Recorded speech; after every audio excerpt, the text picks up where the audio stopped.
Why don't we liberate these United States? We're the ones who need it worst. Let the rest of the world help us for change, and let's rebuild America first. Our highways and bridges are far and far. Who's blessed and who has been cursed? There's things to be done all over the world. Wow. It is good to be in the great state of North Carolina. Thank you all.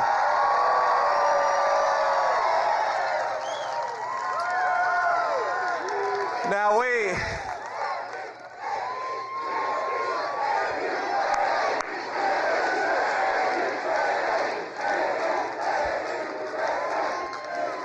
calm down, please, calm down. You guys put something crazy in the water here in North Carolina. Well, I have a message. In 75 days, we are going to take this country back. We're going to elect Donald J. Trump, and it's going to start right here with the great people of North Carolina. Now, I don't know if you all saw, but today is the third day of the Democratic National Coronation. Excuse me, I said coronation, I meant convention. Sorry for the confusion, but you know, conventions normally are about nominating people who actually win elections. And Kamala Harris hasn't won a single vote for the Democratic Party, and yet they're going to make her nominee. Now, I watched it last night, and Democrats, they think they've cracked the code for how to appeal to normal Americans. Did you watch last night? Are they going to change their policy? No. But now, they're distributing camo hats with Kamala Harris's name on them. That's their strategy for appealing to rural voters and veterans, is a camo hat with Kamala Harris's name on it. Now, you know what I think would appeal to rural voters and veterans, Kamala? Not having a running mate who lies about his service record. Why don't we try that? You see, Tim Walz says that he served in a war zone. And it turns out the closest he ever got to war is when he let rioters burn down the city of Minneapolis under his watch in the summer of 2020. Remember that? Now let's just reflect, now that we're in day 3 of the Democrat National Convention, how bizarre it is that they're doing some of the things that they're doing. Normally, conventions, they celebrate nominees who are elected by the people. And let's remind ourselves, how many votes has Kamala Harris won in the Democratic primary? 0. 0. That's exactly right. 10 million illegal aliens, but 0 votes. That is the record of Kamala Harris. Now remember, the party bosses installed Kamala Harris because they can control her. That's all this is about. Her agenda is not an agenda for the American people. It's an agenda for the people who have gotten rich off the decline of this country, and we are not going to take it. Are we? Now remember, it was her donors, it was Kamala Harris's donors who got rich when we shipped millions of manufacturing jobs off to China and other countries. Americans, we got poor. Her donors got rich when America printed trillions of dollars to fund her green scam policies, but Americans, we paid higher prices for groceries and housing because of it. And now her party wants more power, and the way they're going to do it is that she wants to give all those illegal aliens the right to vote. But out here in the state of North Carolina, we believe the only people who get to vote in our elections are the people who have a right to be here, not illegal aliens, Kamala Harris. And this November, starting right here in the great state of North Carolina, we're going to send a message to the corrupt leaders of this country. We do not need a president selected by power brokers. We need a president for the people, and that's why we're going to send Donald J. Trump back to the White House.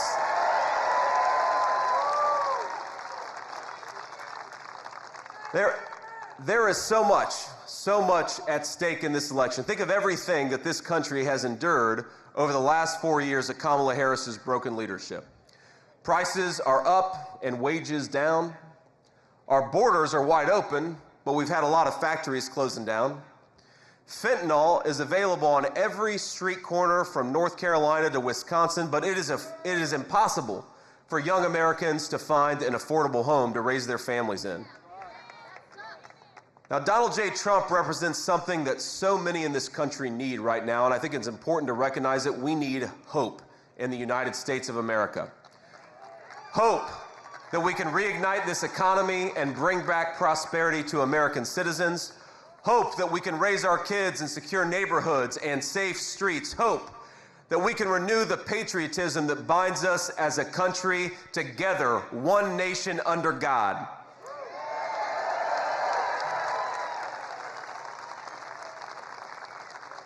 My friends, for a lot of us, for a lot of the people that we fight for, the American dream seems out of reach today, the most out of reach it's been in a generation. But in 75 days, we're going to save the dreams of every single American, and it will mark the beginning of the future all of us deserve, and we're going to do it together.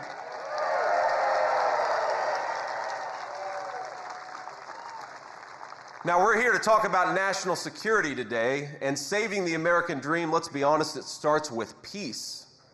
Peace in our neighborhoods, peace in our cities, and peace at the southern border.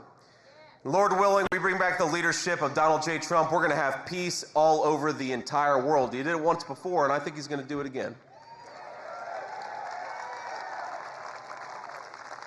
Now, if we don't have safety for our families, if we don't have security for our country, we don't have anything.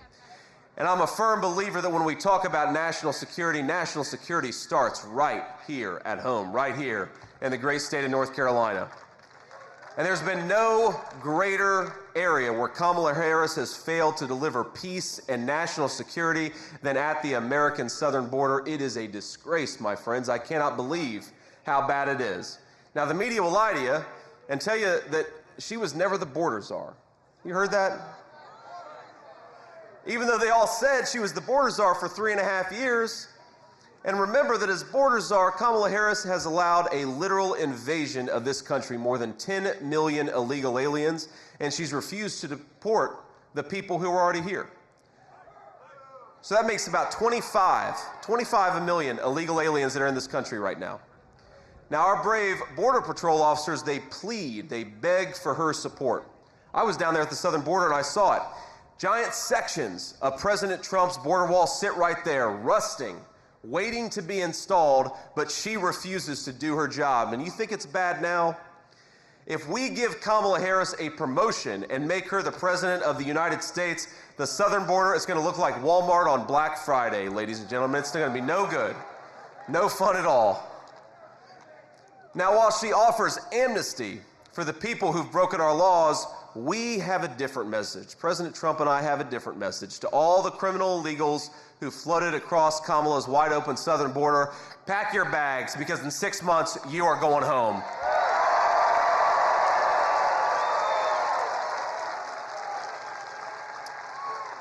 Now, just weeks ago, I actually visited the southern border, which means that I've visited the southern border more than our borders are, Kamala Harris.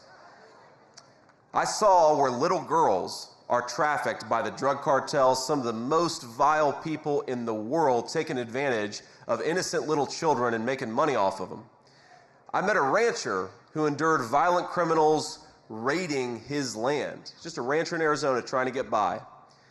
And I see the desperation of families torn apart by the fentanyl and all the other poison the cartels are bringing into our country. Now, I know the hurt of that poison very personally. A lot of you know my story. I remember being a kid whose mom struggled with addiction. I remember waiting at the bedside of my mom, angry that she had taken something that she shouldn't have taken, but just praying, Lord Jesus, please let her wake up. Let her make it through this time. And we got to remember, my friends, because of Kamala Harris's border policies, way too many of our loved ones are not waking up. Way too many kids have been orphaned. Way too many grandparents are raising kids they didn't expect to raise because Kamala Harris allowed the drug cartels to wage war on this country. I think it's time to wage war on the drug cartels, and that's going to start with Donald Trump's leadership.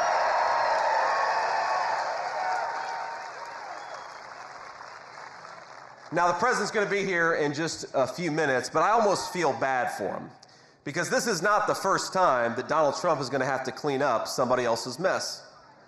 Now, remember, in 2016, he took over from Barack Obama, who let ISIS spread mayhem all over the world. Then Trump came along, and in a couple weeks did what the media said could not be done. He wiped him off the face of the earth.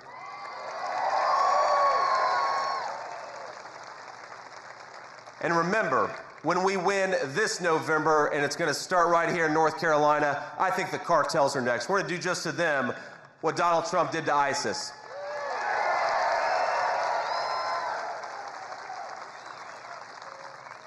Now, I will admit it is hard to make sense of Kamala Harris's foreign policy, especially when she explains it like a third grader who didn't study for a class presentation.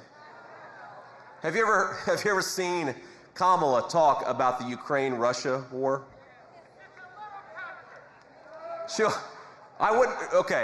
I'd recommend you go and see it, but wait until November, because you're going to lose about 20 IQ points when you watch Kamala Harris talk about Russia and Ukraine, and we need that over the next few months. We need you guys in top form, so don't watch it just yet. But she'll say, well, Ukraine is a country in Europe, and Russia is a country in Europe. And then you say, okay, well, what comes next, Kamala? And the answer is nothing comes next because she doesn't know what the hell she's talking about.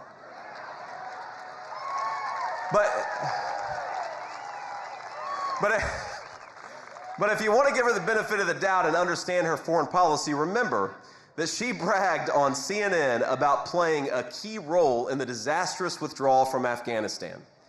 Now, that was before 13 innocent service members died at the Kabul airport. That was about 3 years ago to the day. That was before the world witnessed panicked civilians cling to the sides of retreating American airplanes. And that was before they gave the Taliban billions of dollars paid for by you, billions of dollars of helicopters, planes, Humvees, and artillery. It was the worst humiliation this country has endured since the fall of Saigon, and Kamala Harris says she's proud of what she did. It was treason, and is it any wonder that Putin then invaded Ukraine on her watch? Or that Iran attacked Israel on her watch? Or that this very moment China is ramping up its aggression against Taiwan on her watch? When Kamala Harris walks in the room, America's enemies sense weakness. And that's why we have got to fire Kamala Harris, not give her a promotion.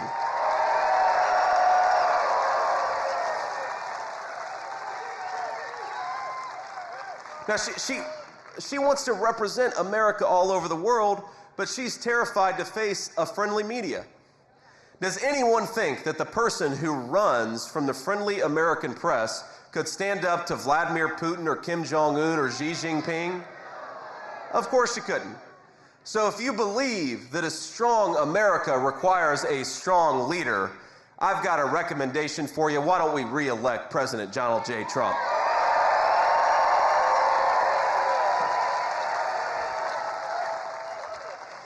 And while we're on the topic, don't send her stolen valor sidekick. Send a former Marine. Send JD Vance to be vice president.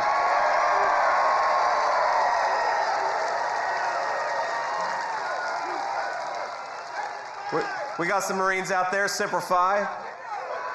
Now, Kamala Harris, she gets really mad when I bring up the stolen valor of her running mate. But let me tell you why it matters. Every single person here understands why this matters. Here's the record on Tim Walz, the governor of Minnesota. He dropped out of the military and allowed his unit to go to Iraq without him. And he knew they were going to Iraq. He lied about it, but he knew they were going to Iraq. Even his chaplain called him a coward. And those of you who served in the military know the chaplain is the nicest person in the unit. If the chaplain is calling you a coward, you must have really screwed up. He claimed to carry a weapon in war, but you ask him, Tim, what war have you ever been in? And the answer is he's never been to a single war. He lied about it. He lied about his rank, and he stood in silence as Nancy Pelosi and a lot of journalists praised him for his service on an imaginary battlefield instead of correcting the record. What won't stolen valor Tim Walz fib about? In fact, I believe at his next speech, he's probably going to say he survived an assassination attempt in Pennsylvania. I think that's what Tim Walz is going to claim next time. Now look, we don't criticize, and this is where the media is dishonest here, we don't criticize Tim Walz for his years of service in the National Guard. We condemn him for lying about that service for political gain. It's disgraceful, and nobody should tolerate it. Now, Tim Walz needs to not only explain why he abandoned his Guard unit, he also needs to explain his bizarre love affair with China. Have you seen this? This guy's been to China more than the U.S. ambassador to China. He got married in China. He visited China over 30 times. He honeymooned in China. He taught a course approved by the Communist Party in China. He even brought American high school students with him on visits to China. Now I know, and we all know, that Kamala Harris wanted to outsource our factories and jobs to China, but I didn't expect her to outsource the selection of her running mate to China too. But here's the problem in choosing him for vice president. It's not just about Tim Walz, it's about Kamala Harris's terrible judgment. We do not need a president with terrible judgment. We need Donald J. Trump back in the White House. Nothing matters in national security and foreign policy more than judgment, because nobody knows what's going to happen. Nobody knows what crisis is going to erupt over the next 4 years. And I got to be honest with you, my entire adult life has been shaped by presidents who threw Americans into unwise wars and then failed to win them. And if we're being honest, it wasn't just Democrats, it was sometimes Republicans too. And what did Donald Trump do? He stood up to the chicken hawks. He bucked the foreign policy establishment. Even sometimes he resisted pressure from within his own party. In President Trump's 4 years in office, we had 0 new wars. We had peace all over the world when Donald J. Trump was president. In the Middle East, he brokered the Abraham Accords, brought stability, and created a long-term balance to Iran. In Europe, he pushed the Europeans to take more responsibility for their own defense so the United States would not have to pay for a bunch of freeloaders. We ought to focus on our own security, not subsidize European welfare. They can take care of themselves. And never forget, as much as the Democrats said that Donald Trump was somehow on the side of Russia, the only president of the last 20 years who had Russia not invade a neighbor was the presidency of Donald J. Trump. He kept Russia in check. He's the only president of our lives to do it. Under Kamala Harris, Putin invaded Ukraine. But under Donald Trump, Putin didn't do a damn thing, and that's because of strong leadership. People respected him.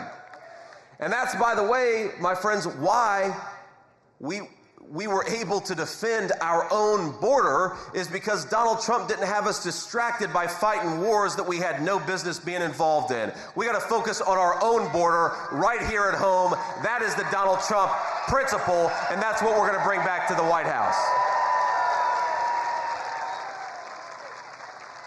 It's funny, all these people said that he was going to start a nuclear war, but President Trump knew more about diplomacy than any president of the last 40 years. In Asia, he opened diplomatic talks with North Korea after a half-century of stagnation. And you remember when he went to North Korea, he met with Kim Jong-un, the leader of that country. And if you know anything about Kim Jong-un, well, how do I say this politely? Kim Jong-un doesn't miss a whole lot of meals, okay, my friends? And Trump stands there with the media and Kim Jong-un. You remember this? I'd encourage you to go look it up. And he brings the media in and he says, all right, everybody, take some photos of us, make us look nice, make us look skinny. And Kim Jong-un sat up like that. It means something to have a president who's not afraid to go into hostile territories, tell a few jokes, and actually engage in diplomacy. That preserves peace. While all these Democrats lied about Donald Trump being the candidate of nuclear war, Donald Trump is the person who prevented nuclear war. And if we're not careful, Kamala Harris is going to walk us right into nuclear war. We got to kick her out and not give her a promotion to President of the United States.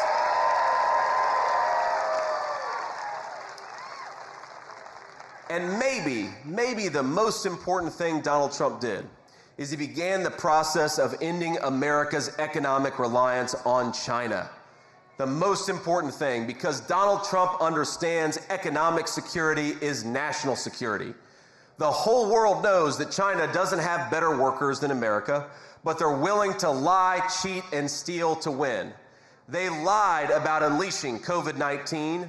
They cheat and they ignore trade rules, and they steal America's intellectual property. Now, Kamala Harris lets China get away with all of it, and China Tim helps her.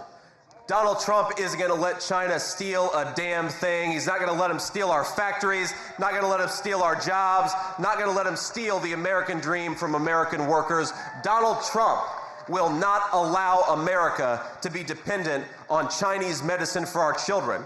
That's a big thing. You know, so much of what we put into the bodies of our children is made in China. It doesn't make any sense. And Donald Trump will tell China that if they don't stop sending fentanyl into our city, there is gonna be hell to pay. No more of that crap. We need somebody who stands up for American workers. Now, the establishment loves to complain about President Trump's approach to diplomacy. They don't like the way that he talks. Have you seen this? Why is it that our leaders are so careful with their words but so reckless with their actions? I prefer a different kind of statesmanship, one that stands up to the crowd, one that stands for American interests, and that pursues those interests ruthlessly but also carefully, with strong words and the strongest military in the world, but with great restraint to balance it out. Donald Trump's presidency was the first disruption to the failed consensus and the terrible consequences that it wrought. So I say, let him whine about Donald Trump's tweets. Because let's be honest, folks, mean tweets and world peace has a pretty nice ring to it. I think we ought to bring it right back.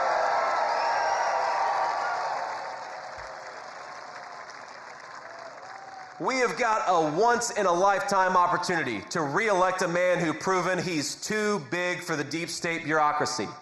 He's too tough for the tyrants all over the world. He was too strong even for an assassin's bullet. Ladies and gentlemen, let's return to a time when the bravest man leads this nation with strength.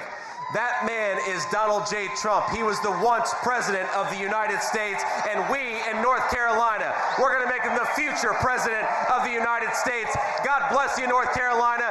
Thank you. Let's win this race. Let's do it together. God bless you all.